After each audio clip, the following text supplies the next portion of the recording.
观众问说，哲学跟开悟有关系吗？哲学跟开悟有关系吗？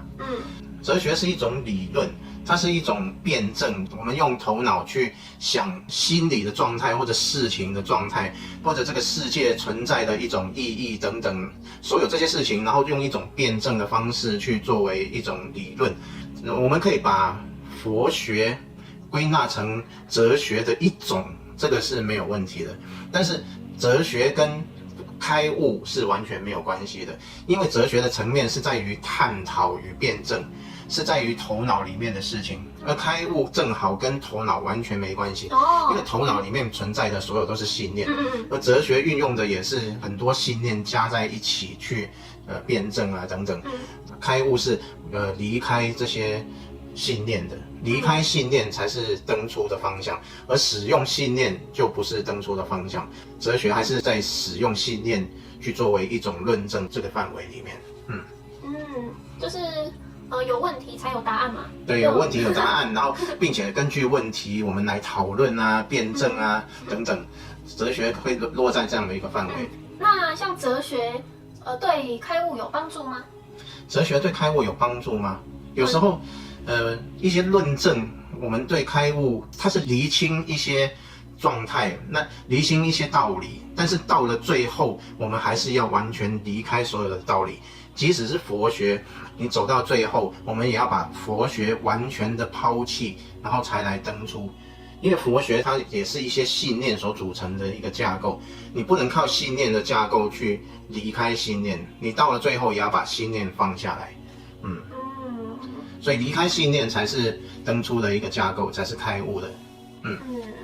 所以不管是哲学或者佛学，到最后一定是全部都要丢弃，你才能够往开悟的方向，就是这样。是说我好像有听过一句话，就是对万事万物保持一种质疑的态度，这是对的吗？对万事万物保持一种质疑的态度，它只是一种态度而已。它还是一种信念，到最后还是要丢弃。你对万事万物保持一种质疑的态度，这样子就不容易说落入某一个圈圈里面，框框被框住。但是不容易被框住，你还是会去辩证、去论证、去思维，说，我保持质疑的态度之后，然后我会去思考它到底是不是真的，到底是不是正确。如果是真的或者正确的，我就会去相信它，就是这样。就是先从一个我有怀疑的态度去看待一切，然后不要随便去盲从，随便就相信一个理论。所以到最后会有一个相信的东西哦。会有一个相信的东西，就是你经过你的缜密的思考之后，觉得它是正确的，然后你再去相信它。所以不是一直从头到尾都质疑。也不是。那真理存在吗？真理当然存在啊。为什么？有些人说真理并不存在。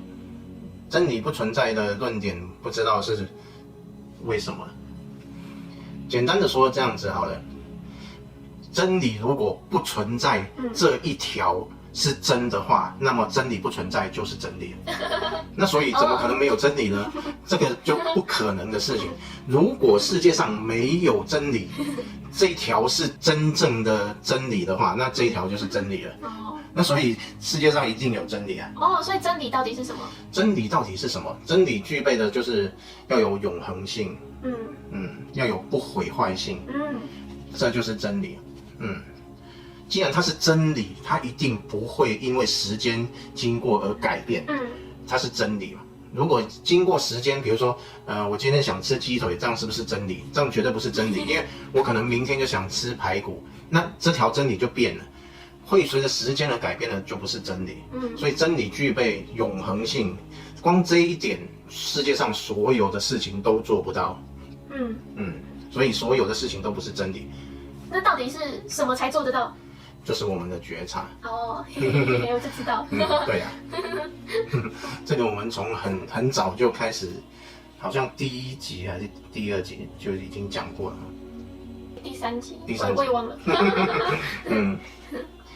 对，所以真理还是存在的。都不能把觉察给毁灭哦。觉察没办法毁灭。是哦，为什么？而且它也有不可改变性。为什么觉察不能毁灭？为什么不能？如果觉察不存在，就像你的世界里面你没有觉察存在，你的世界就不存在，整个世界都不存在，更谈不上毁不毁灭，就是根本就没有。所以先从有存在，你的世界是存在的作为基础，才能够延续世界里面的一切东西，就是这样。所以到底你的世界会不会有一天不存在，你可能不知道，但是基于目前一直存在到现在为止，你唯一没有变的就是觉察。由此去推论，觉察的本身就可能是永恒不变的。了解。好，那就分享到这啦，拜。拜。